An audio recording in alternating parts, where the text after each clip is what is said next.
허락하신 하나님의 말씀 보겠습니다. 야고보서 1장 5절에서 8절 말씀입니다.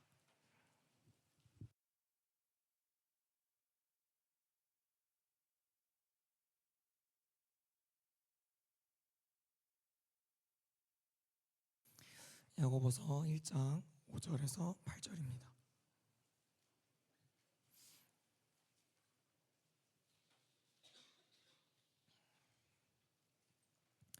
다 찾은 줄 알고 한 절씩 교독하여 읽도록 하겠습니다. 하나님의 말씀입니다. 너희 중에 누구든지 지혜가 부족하거든 모든 사람에게 후히 주시고 꾸짖지 아니하시는 하나님께 구하라. 그리하면 주시리라.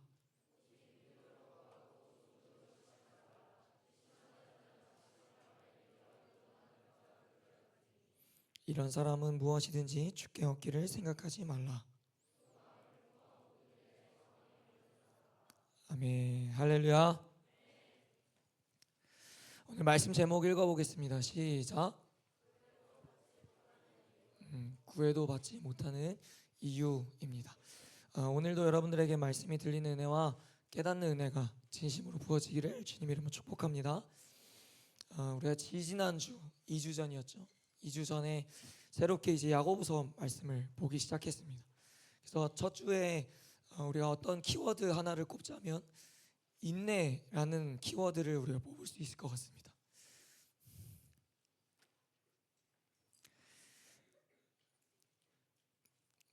미안해요. 목소리가 너무 듣기 불편할 것 같은데 미안합니다.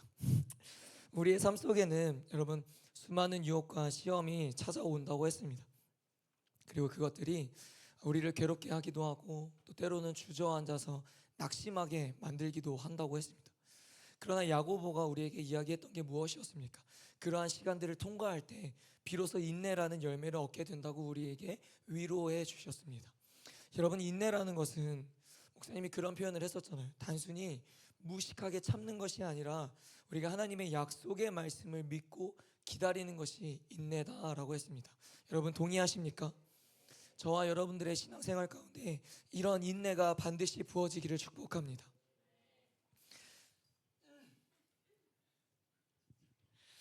인내가 없다면 우리는 아주 약한 바람에도 흔들리게 될 것이며 나를 괴롭게 하는 그 시험거리들로 인하여서 믿음을 잃어버리게 됩니다. 그래서 반드시 인내가 우리에게 있어야 하며 우리가 걸어가야 할 그 믿음의 여정을 끝까지 걸어갈 수 있게 되는 것이며 그러한 시간들을 통해서 우리의 믿음이 더욱더 단단해지기 시작하는 것입니다. 그리고 지지난주에 그 본문에 이어서 오늘의 말씀을 또 이어서 보려고 하는데요. 여러분, 우리에게 시험이 찾아올 때요, 우리는 그 시험을 이겨내기엔 참 믿음이 많이 부족합니다. 대학의 입시 준비와 교회의 신앙생활에 대한 시험이 찾아올 때도 있고 또 친구들의 관계에 틀어짐으로써 교회 가기 싫어하게 되는 그런 마귀의 유혹 앞에서도 우리는 패배하는 경험들을 너무 많이 해봤을 겁니다. 지난주에도 잠깐 언급했지만 하나님은 우리의 믿음을 더 단단하게 세우고 강하게 만들려고 하시는 분이십니다. 믿으십니까? 근데 반대로 마귀는 어떻다고 했습니까? 우리의 믿음을 무너뜨리고 주저앉아서 일어나지 못하게 하는 게 마귀라는 거예요. 그래서 온갖 시험거리들을 우리의 삶 가운데 줘서 공동체 가운데 들어가지 못하게 만들며 교회에 대한 불편함을 갖게 만들고 내 믿음을 잃어버려서 교회와 믿음의 여정을 이탈하게 만들려는 게 바로 마귀의 수단이라는 거예요. 이처럼 우리는 이러한 시험거리들을 찾아왔을 때 그 시험들을 능히 이겨내기엔 굉장히 연약한 존재라는 것을 첫째로 인정해야 합니다. 그래서 야고보는 어쩌면 오늘 본문 5절에 우리에게 이렇게 말을 해주는지도 모르겠습니다. 오늘 본문 5절입니다. 안 넘어가는데요. 읽어봅니다. 시작. 너희 중에 누구든지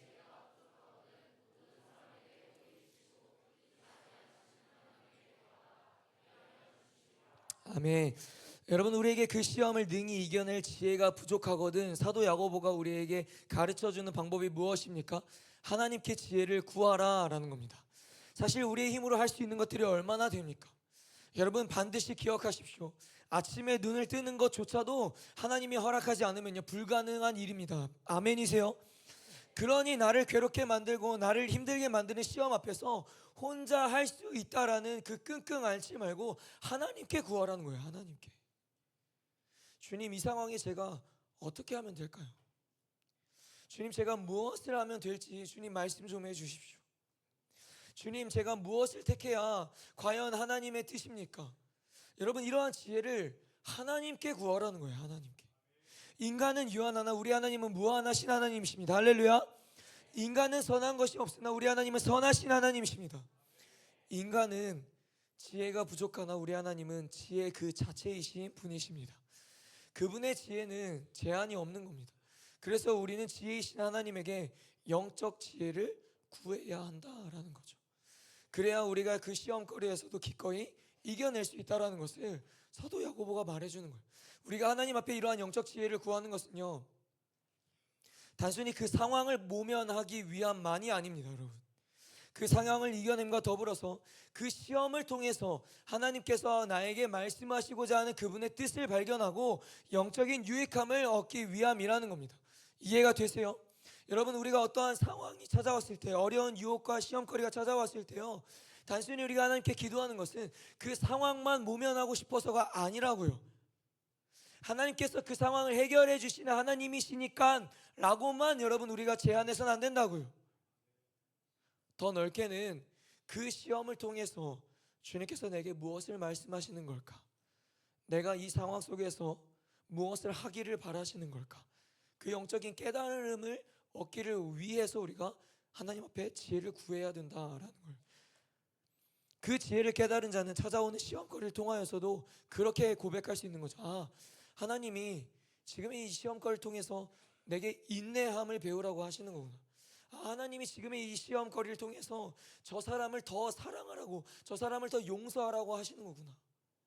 여러분, 이러한 깨달음과 더불어서 내게 영적인 유익함을 채워주시기 위함이라는 것을 발견할 수 있어야 된다라는 거예요. 근데 여러분, 이러한 지혜가 없으면요, 이러한 지혜를 구하지 않는다면요, 우리에게 찾아오는 시험거리를 우리는 어떻게 보겠습니까?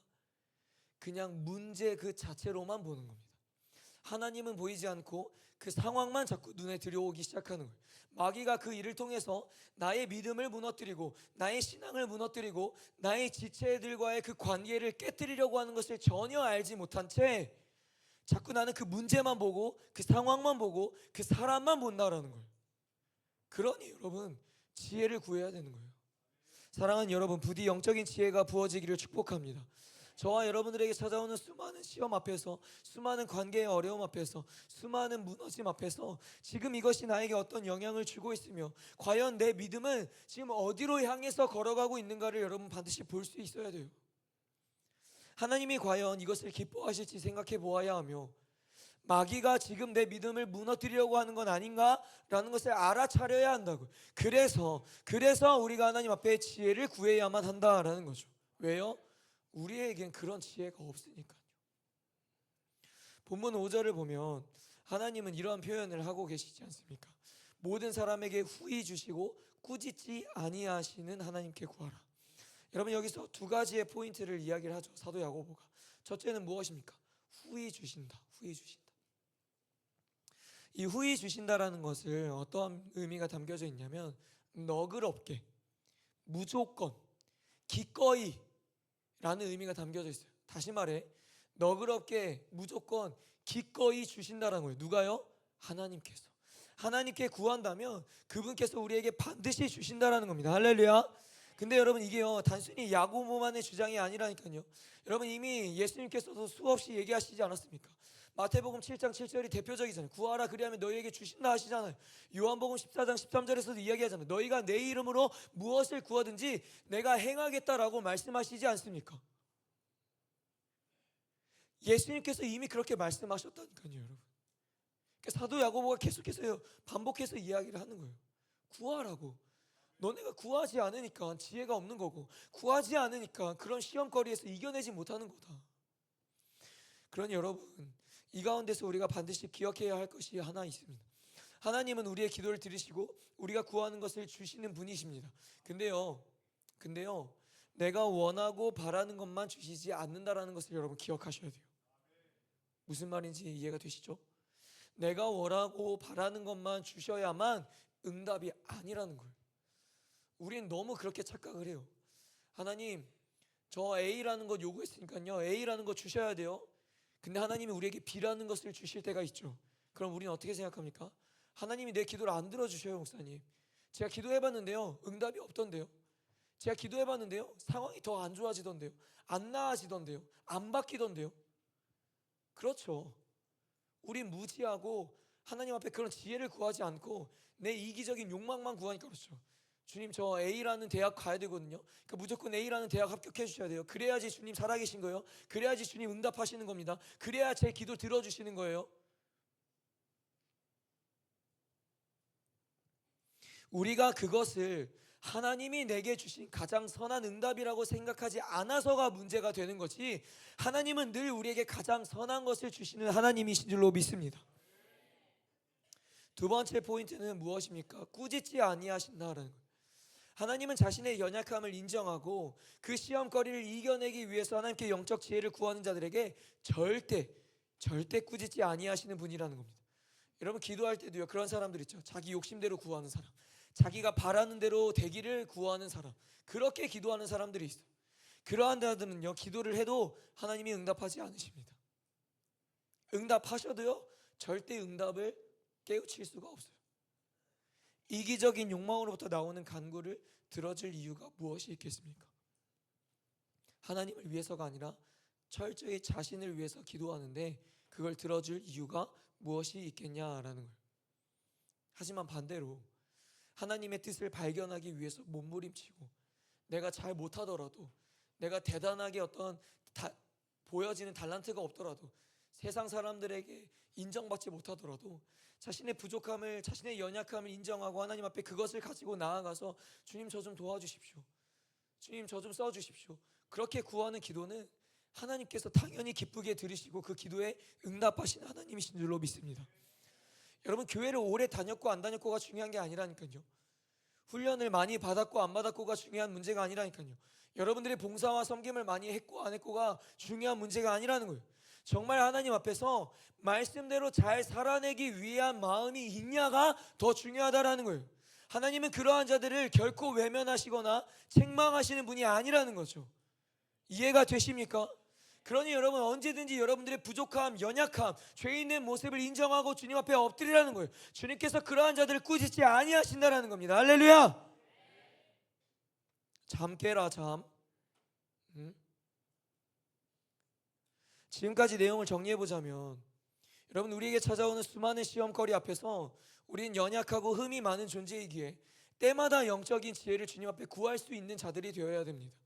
지혜를 구함으로 믿음을 분명하게 세워가려고 하는 자들에게 반드시 주님이 후히 주시고 꾸짖지 아니하신다라고 약속하셨습니다. 여러분, 그것을 믿으시기를 축복합니다. 그래서 여러분, 지혜가 부족하면요, 하나님께 구해야 되는 거예요. 더 정확하게 말하면요, 저와 여러분들에게 지혜가 없어요. 착각하지 마십시오.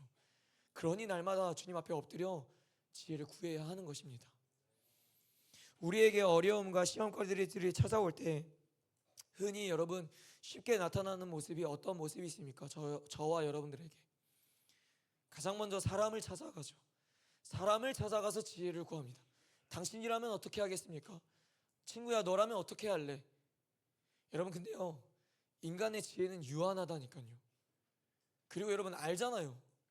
나나 내 옆에 있는 친구나 도찐 개찐인데 뭘 물어봐서 선한 것이 어디 있고 대단한 지혜가 어디 있겠어요? 물어본다고 뭐 얼마나 대단한 해답이 나옵니까? 오히려 여러분, 제가 보니까요, 청소년부 안에서 여러분들 막 상담하고 이야기 들어보고 이러니까요, 오히려 누군가에게 이야기해서 더 문제가 허두가 더 커져요. 말 옮기기 시작하지, 또는 거기에 야 맞아 걔가 잘못했네 이러면서 거기에 분노 게이지가 더 쌓이기 시작하지, 더 미움이 생기지. 제발 좀 입 좀 다물고 하나님 앞에서 엎드리고 기도하십시오, 제발. 여러분, 사람에게 그런 문제들을 이야기함으로써요, 더 마귀가 좋아하는 시험의 늪에 빠지기가 쉬워집니다. 그러니 그 문제들을 가지고 주님 앞에 나아가시기를 바랍니다. 오늘 본문 6절과 7절 다시 한번 읽어보겠습니다. 6절과 7절 시작. 오직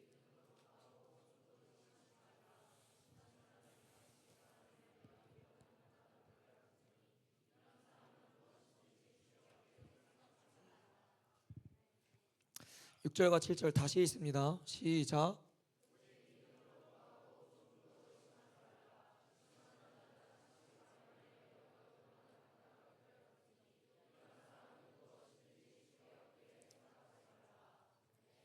오늘 말씀 제목은요, 여러분, 구해도 받지 못하는 이유였어요. 구해도 기도를 말하는 거죠. 야고보는 우리가 구해도 받지 못하는 이유를 잘 말해주고 있습니다. 그 원인이 뭐라고 합니까?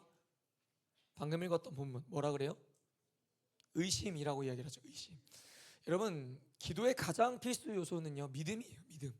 근데 반대로 기도의 가장 방해되는 요소는 의심입니다. 의심.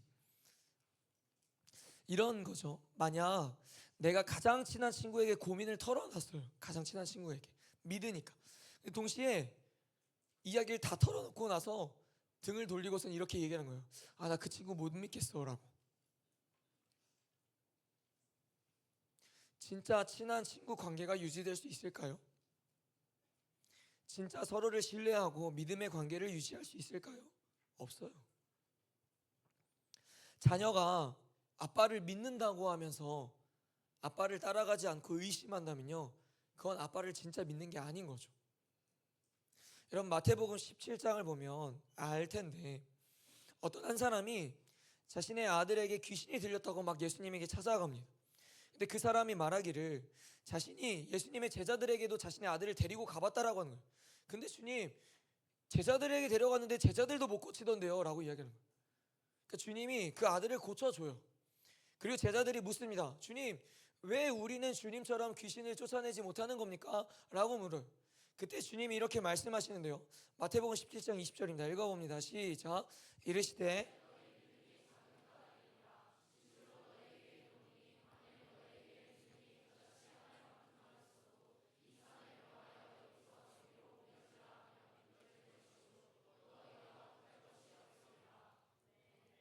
여러분, 믿음이 작다는 것은요, 조금 더 다르게 표현하자면 그들에게 믿음과 동시에 의심이 있었다라는 거예요. 여러분, 여기서 우리가 뭘 기억해야 하냐면요, 여러분, 의심은 하나님의 능력을 막지만요, 믿음은 하나님의 능력이 임하게 할 줄로 믿습니다. 그러니까 우리가 무언가를 구할 때 하나님의 능력이 내 삶에 나타나지 않는 것은 하나님이 무능력한 존재여서가 아니라 내 안에 있는 의심이 하나님의 능력을 나타나지 못하게 막고 있다는 사실을 여러분 기억하셔야 된다는 거예요. 여러분, 예를 들어 볼까요? 우리가 가끔 그러한 상황들이 있잖아요. 내 친한 지체가, 내 믿음의 동역자가 아파요. 그래서 아픈 지체를 위해서 막 중보 기도를 하기 시작합니다. 그 친구를 막 붙들고 기도하기 시작해요. 근데 당연하게도 우리가 기도할 때 어떠한 기도를 해야 돼요? 하나님께서 이 친구를 치료하실 거라는 믿음을 가지고 기도하고 붙들고 하잖아요. 근데 예수 이름으로 기도할 때 회복이 될 것이라는 믿음을 가지고 중보해야 되는데, 기도하면서 동시에 내 안에 이런 마음이 드는 거예요. 이게 진짜 회복될까? 아, 이거 안 될 것 같은데? 뼈가 부러졌다는데 어떻게 붙겠어? 기도한다고 안 될 것 같은데? 이러한 마음을 가지고 중보한다면요, 여러분들이라면, 상식적으로 여러분들이라면 여러분, 이 기도에 기적이 일어나겠습니까? 그러한 의심이 결국 하나님의 능력을 가리게 만든다라는 겁니다. 하나님의 능력이 없어서가 아니라요, 내 기도 가운데 믿음이 아니라 의심이 수반되니까 그 의심을 통하여 하나님의 능력이 임하는 것을 막고 있다라는 거예요. 반대로 여러분, 방금 이야기했던 그 사건과 반대로 마태복음 8장을 보면 백부장이 예수님께 찾아와서 이야기를 합니다. 예수님, 제 하인이 죽어가고 있어요. 주님 좀 도와주십시오 라고 해요. 그때 예수님께서 말씀하셔요. 그래, 그럼 내가 직접 너네 집에 가서 도와줄게, 고쳐줄게 라고 이야기를 해요. 얼마나 대단한 일입니까? 주님께서 우리 집에 오시겠대요. 그래서 직접 고쳐주시겠대요. 그 현장을 목도할 수 있게 되는 겁니다. 근데 여러분, 이 백부장이요, 이렇게 얘기하는 거예요. 아닙니다, 주님. 그냥 지금의 이 자리에서 말씀만 해주셔도요, 제 하인이 나을 줄로 전 믿습니다. 근데 예수님께서 백부장을 보시면서 이러한 표현을 하셔요. 내가 이만한 믿음을 가진 자를 보지 못했다. 여러분, 우리였으면 어땠을까요? 나였어도, 목사님이었어도, 주님 저희 집 가신다고요? 저희 집 오시죠? 안내하면서 내가 먼저 뛰쳐들어가서 정리하고 청소하고 그리고 맞이할 준비를 했을 겁니다. 근데 이 백부장이 이야기하잖아요. 아니요, 주님 오지 않으셔도 돼요.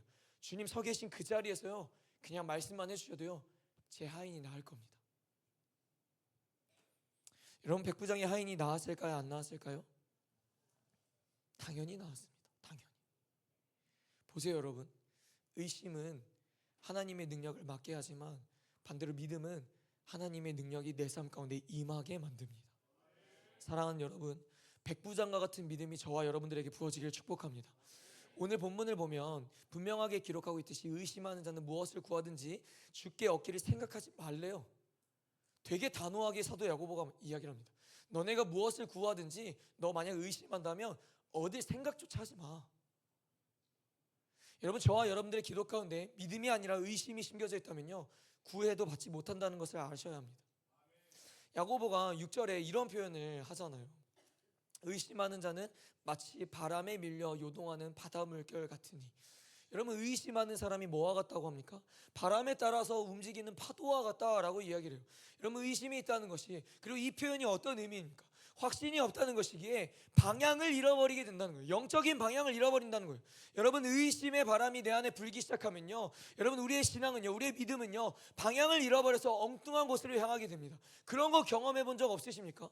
아마 정말로 믿음의 안에서 몸부림치고 사는 사람들이 있다면요, 여러분 반드시 경험해 봅니다. 어느 순간 내 안에 어떤 시험거리가 찾아오고 의심의 바람이 부는 순간 갑자기 내 신앙과 내 믿음이 방향을 잃어버려서 어디로 가야 되지? 나 무엇을 해야 되지? 나 어떻게 해야 되지? 주님 앞에 도대체 무엇이라고 말해야 되지? 이것을 다 잃어버리기 시작하는 거예요. 분명 우리는 믿음으로 전진하고 믿음으로 걸어서 하나님께로 곧장 걸어가야 되는데 이 의심의 바람이 슉 하고 불기 시작하니까 길을 잃어버리기 시작하는 거예요. 그러니까 하나님께로 가지 못하게 만드는 거예요. 그리고 그 또한 마귀가 우리에게 주는 유혹이라는 거예요. 그래서 여러분, 저와 여러분들의 삶 가운데 찾아오는 시험거리들 있죠, 반드시 분별해 보려고 애써야 됩니다. 친구와의 관계가 틀어졌습니까?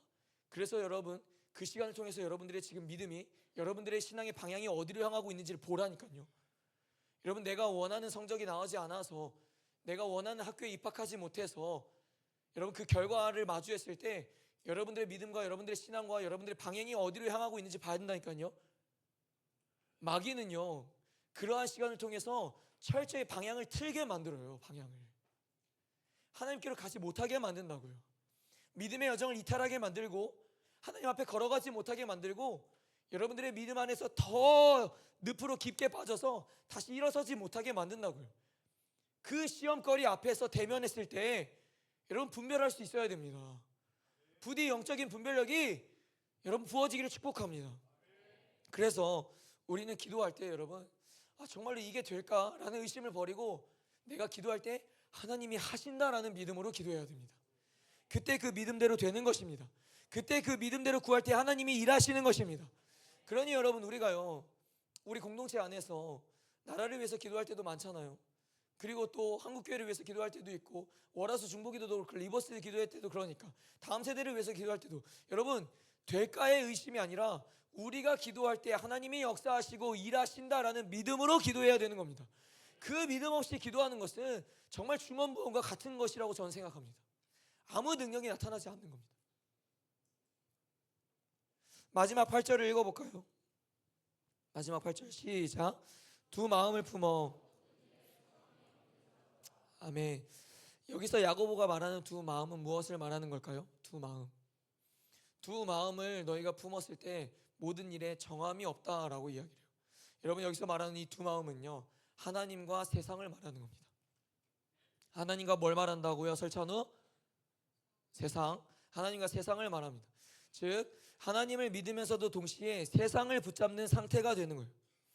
그러니 이러한 두 마음을 품게 되면 모든 일에 있어서 헤매게 된다라는 거예요. 헤매게 된다. 여러분, 정함이 없다라는 표현 아세요? 무슨 말인지? 정함이 없다라는 것은 흔들린다라는 거예요.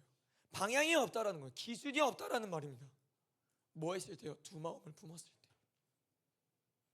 그 상황에 따라서 여러분, 우리가 일반적으로 생각해도 그렇잖아요. 두 마음이 내 안에 있어. 그럼 상황에 따라서 얼마든지 선택할 수 있는 순간이 온다라는 거예요. 얼마든지 믿음이 바뀔 수 있는 사람이 될 수 있다라는 거예요. 여러분, 저와 여러분들이 어떻습니까? 우리가 이러한 두 마음을 품고 있지는 않습니까? 진짜 믿음으로 하나님을 붙들고 따라간다면 우리에게 한 마음만 남아야 된다니까요. 그럼 흔들리지 않고 바르게 걸어갈 수 있어요. 근데요, 저한테도요, 저와 여러분들에게 자꾸 드는 게 뭐예요? 두 마음이 품어지지 않습니까? 하나님과 세상 앞에서 매 순간 흔들리기 시작하는 거예요.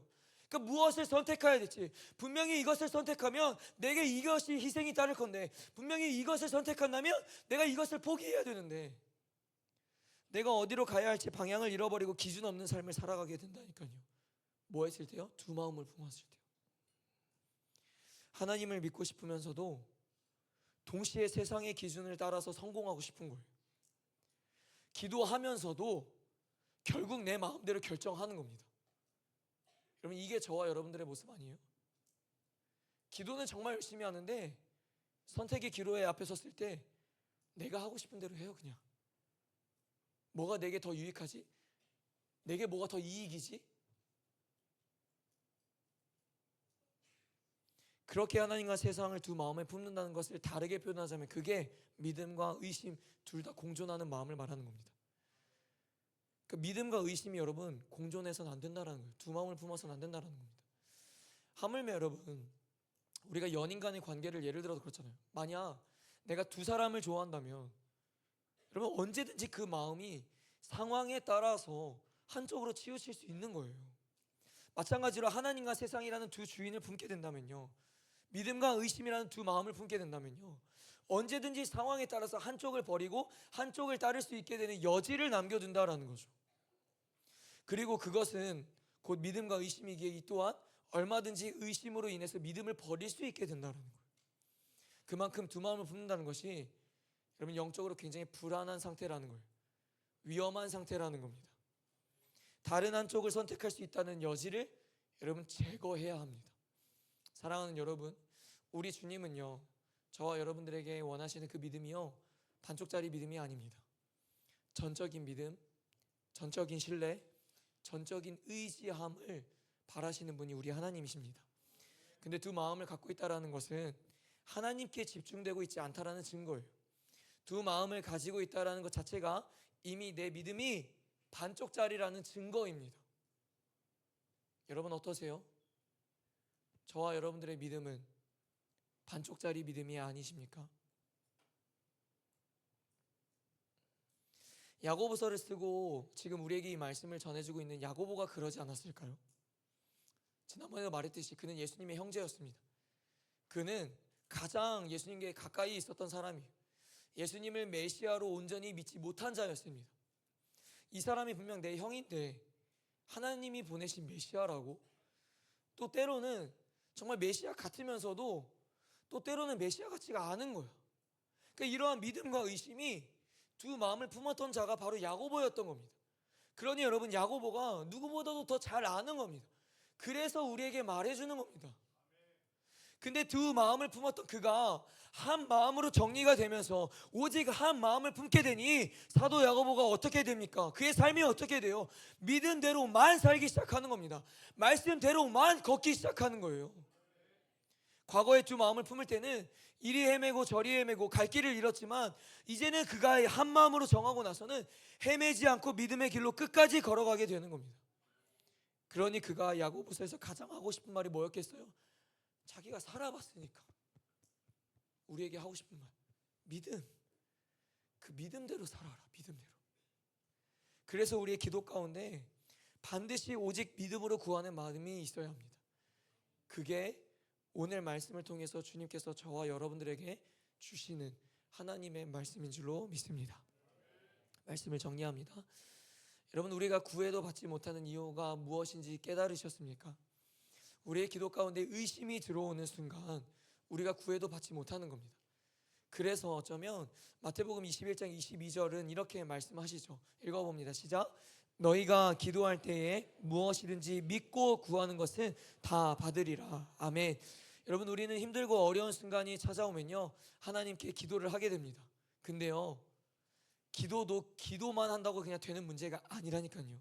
반드시 그 기도 가운데 믿음이라는 것이 있어야 하며 그 기도 가운데 의심이라는 여지를 제거해야만 하는 것입니다. 그래야 그 기도가 하나님 앞에 참된 기도이며 그래야 그 기도가 하나님이 들으시고 응답하시는 기도가 되는 줄로 믿습니다. 사랑하는 여러분, 오늘 말씀을 통해서 주님께서 우리에게 말씀하십니다. 하나님은 구하는 것을 주시지만 믿음으로 구하는 사람에게 주신다라는 사실을 여러분 기억하시기를 바랍니다. 우리는 자꾸 흔들리게 만들고 갈 길을 잃어버리게 만드는 그 의심을 반드시 제거해야 합니다. 여러분, 의심은 우리를 뒷걸음질 치게 만들지만요, 믿음은요, 한 걸음 앞으로 전진하게 만듭니다. 의심은 우리의 상황을 보게 만들지만 믿음은 그 상황 속에서 하나님만 바라보게 만들 줄로 믿습니다. 그러므로 모든 문제와 어려움을 가지고 주님 앞에 기도할 때에 의심이 아닌 오직 믿음으로 구하는 저와 여러분들이 되시기를 바랍니다. 그때 그 믿음의 기도를 들으시고 후히 주시는 하나님의 은혜를 여러분들의 삶 가운데 경험하시고 하나님께서 내 기도 가운데 응답하시는 하나님이신 줄로 여러분이 믿으시기를 바랍니다. 아멘. 잘 일어납시다.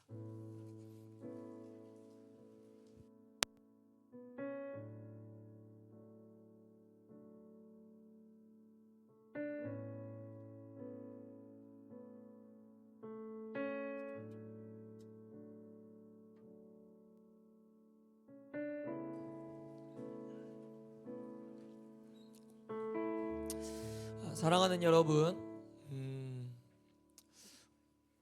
오늘의 어떤 주된 키워드를 뽑자면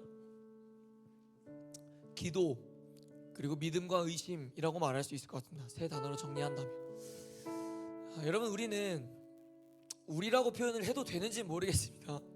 우리는 우리의 삶 속에서 참 기도를 나름 열심히 합니다.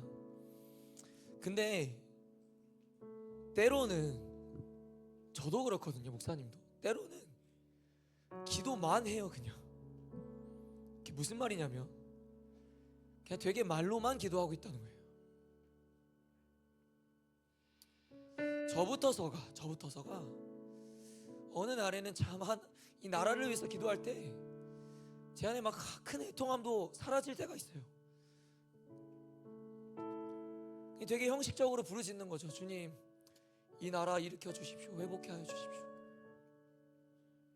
저도 그런다니까요. 저도요. 근데 여러분, 그러한 모습들을 우리가 하나하나씩 주님 앞에 좀 제거해야 합니다. 아까 말했죠. 하나님께서 우리에게 바라시는 것은요, 반쪽짜리 믿음이 아니에요. 전적인 믿음. 내 아들아, 내 딸아, 너가 기도할 때 내가 그걸 듣고 응답할 거라고 너네 진짜 믿느냐? 여러분, 거기에 우리는 예 주님, 제가 기도할 때요 주님께서 놀랍게 역사하시고 일하실 줄 저 믿어요. 그렇게 고백할 수 있어야 합니다. 그 믿음 가운데에 하나님의 능력이 내 삶 가운데 임하게 되는 겁니다. 근데 자꾸 우리가 의심하니까요, 때로는 의심이 아니더라도 우리의 기도 가운데 그 믿음이 없이 기도하니까요, 내 삶에 하나님의 능력이 나타나지 않는 겁니다. 그러니 우리의 태도가 어때요? 제 기도해봤는데 안 되던데요? 제가 기도했는데도 상황이 안 바뀌던데요? 상황이 더 안 나아지던데요? 더 어려워지던데요? 그렇죠. 그 기도 가운데 믿음이 없는데, 그 기도 가운데 믿음이 반쪽짜리밖에 안 되는데, 그러니 여러분, 우리가 주여라고 부르짖잖아요. 그렇죠? 저는 진심으로 그렇게 외치려고 하거든요. 주여라고 외칠 때 이 예수, 주여, 이 두 글자에 반드시 능력이 담겨져 있다고 저는 믿습니다. 반드시 회복이 담겨져 있다고 믿습니다. 치유가 담겨져 있다고 믿습니다. 그러니 여러분, 의심하지 마십시오. 우리 주님 그런 주님이십니다. 우리 시간 함께 찬양하며 나아갑시다.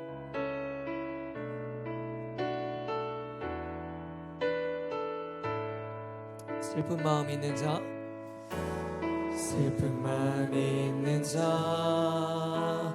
몸과 영혼 병든 자, 누구든지 부르시오. 예수 이름 부르시오. 아멘. 예수 이름 부르시오. 그 이름을 믿는 자, 그 이름을 믿는 자, 그 이름을 부르는 자, 그가 어떤 사람이든 다시 한번 고백합시다. 슬픈 마음 있는 자, 슬픈 마음 있는 자,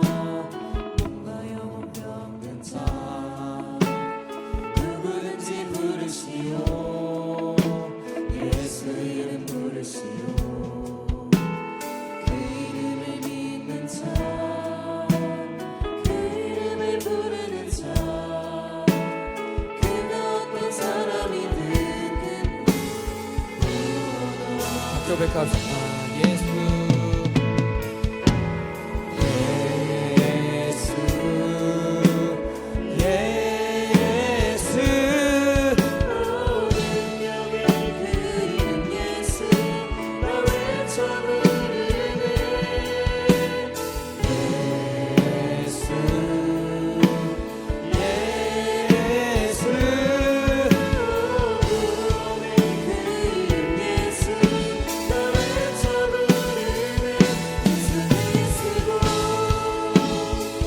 은과금 없는 내게 없는 자 경우에 2절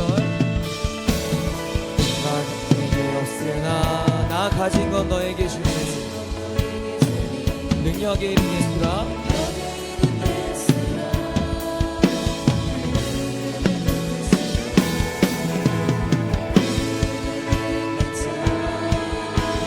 그 이름을 외치는 자 그가 어떤 사람이든 주의 영광 보리라.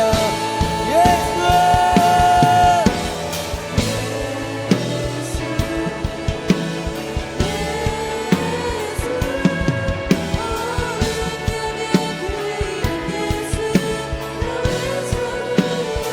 아멘.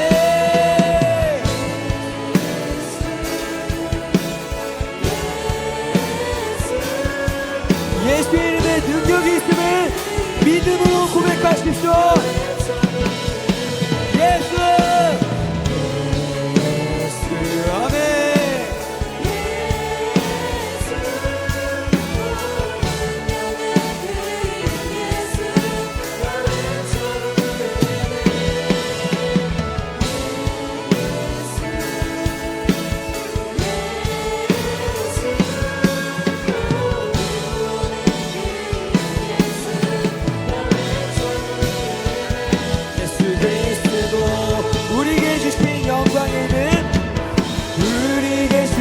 영광의 이름 나오지 세상에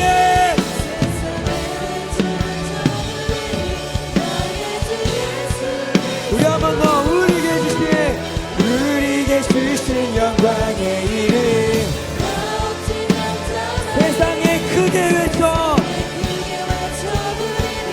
나 예수 그리스도 예수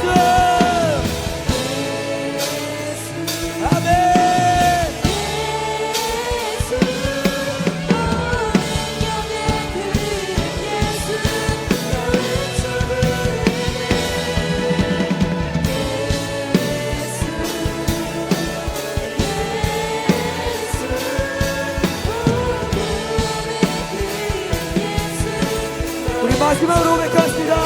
예수 주님 그 예수의 능력이 있음을 믿습니다. 아멘.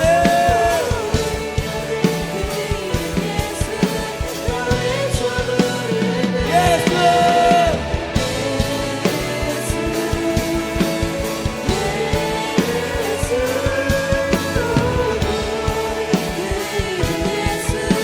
나 외쳐 부르네 예수 그리스도.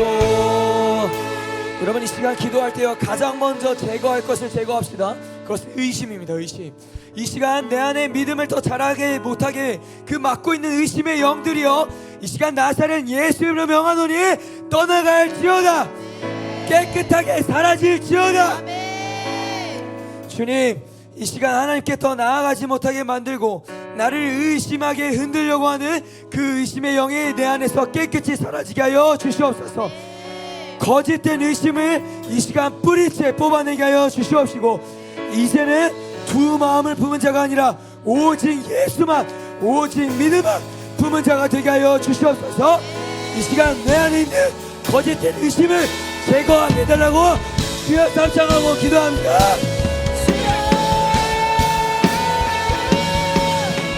주여 주여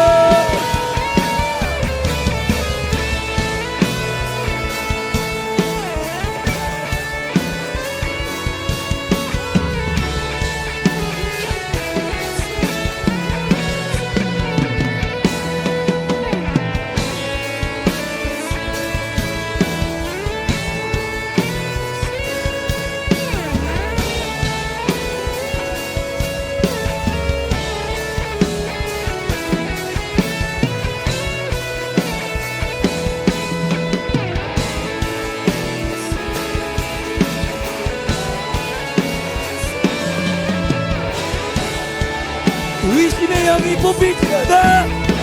의심의 영이 뽑힐지어다. 의심의 영이 사라질지어다. 두 마음이 깨뜨려질지어다. 예수여.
지금의 이 시간에 의심을 뽑아내십시오.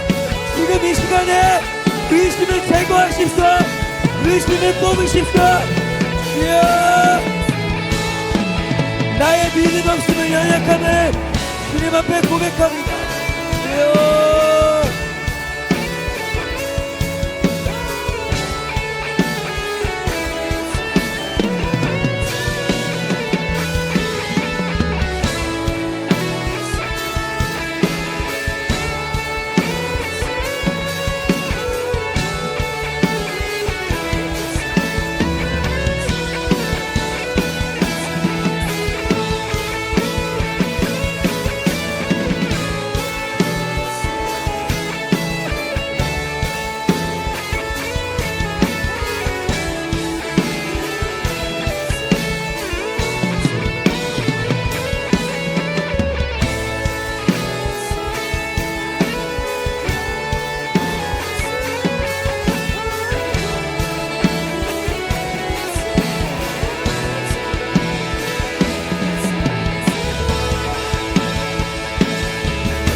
번째로 기도할 때 여러분 이 시간 이제 믿음을 구하십시다. 주님, 내게 믿음을 더욱 부어 주시옵소서. 믿음이 있다고 해서 안주하는 자가 되지 않게 하여 주시옵시고, 주님, 반쪽짜리 믿음 가지고 대단한 믿음을 소유하고 있다라는 그 착각과 교만한 자가 되지 않게 하시어 이 시간 내 안에 온전한 믿음이 세워지게 하여 주시옵소서. 바다 물결처럼 흔들렸던 내 믿음이 이제는 흔들리지 않는 믿음이 되도록 믿음의 은혜를 부어 주옵소서. 믿음대로 될지어다 라고 말씀하신 주님의 말씀을 믿을 수 있게 하여 주시옵소서. 믿음대로 될지어다, 믿음대로 될지어다, 믿음대로 될지어다. 우리 시간 주여 하고 싶고 믿음을 구합시다.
온전한 믿음이 부어지게 하여 주십시오.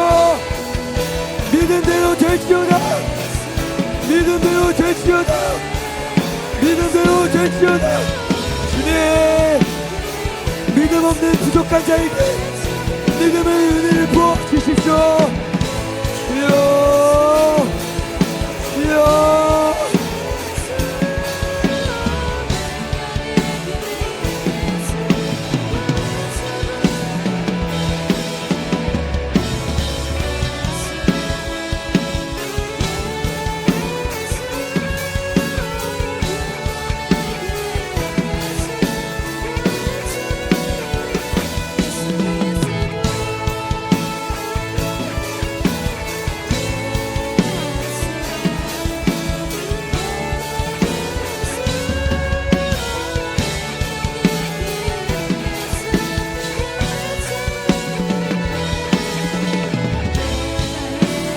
성령 하나님, 믿음이 흔들리는 지체가 있습니까?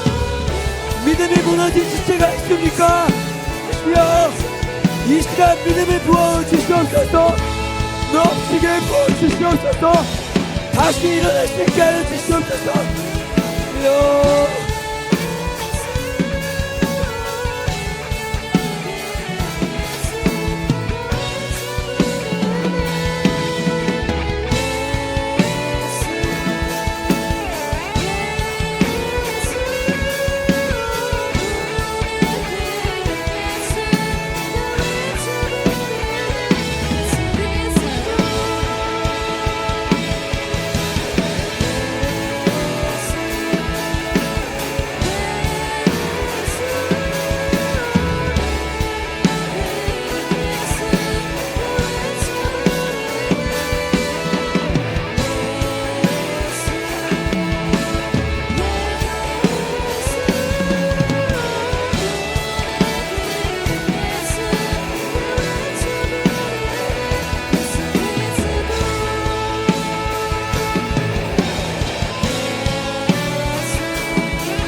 중학교 2학년, 1학년 일어나.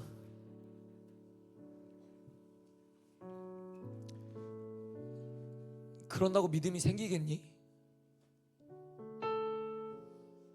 목사님 말이 엄청 불편하겠지만 그렇게 편하게 앉아서 그냥 고개만 쳐박고 있다고 믿음이 생기냐고. 믿음이 생겨지는 건 믿음이 가진 자들은 알겠지만 엄청 어려워. 믿음이 생긴다는 게 사람의 말로 설득해서 되는 영역이 아니라고. 근데 왜 그런 태도로 기도해?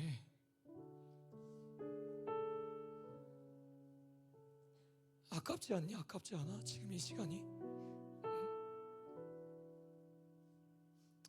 우리 이제 마지막으로 기도할 건데요, 여러분 명심하십시오. 정말 내 삶이 바쁘고 정말 내 삶이 힘들고 정말 내 삶이 어려운 지금의 이 시기에요, 믿음으로 주님을 바라볼 수 있는 자들이 되어야 됩니다.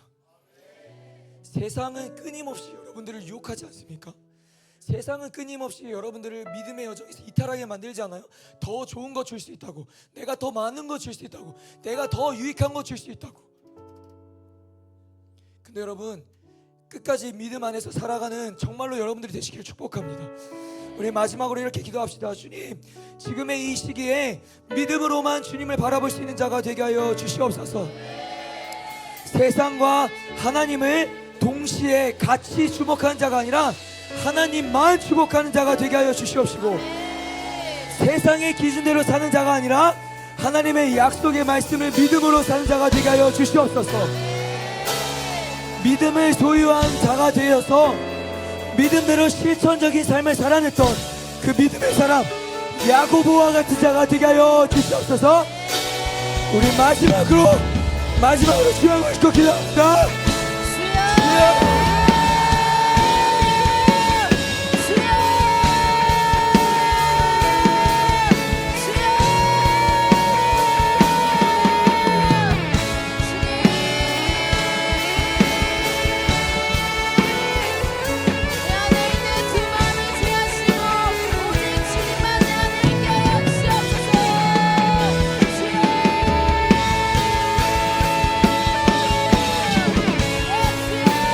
성령 하나님, 믿음의 눈을 뜨게 하여 주십시오. 믿음의 눈을 뜨게 하여 주십시오.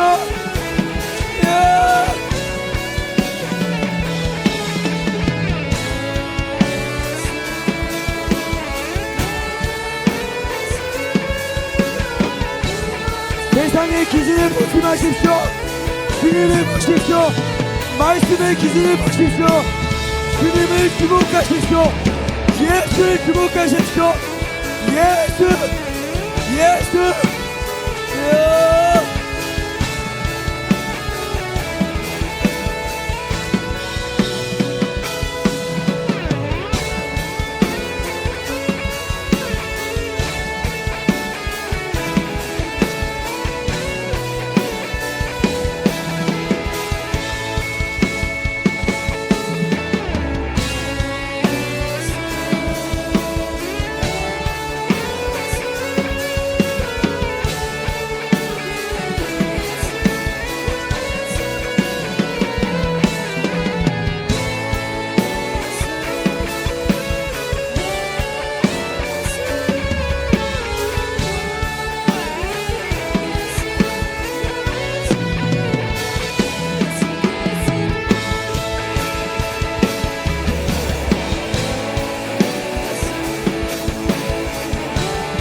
오직 믿음으로 구하고 조금도 의심하지 말라.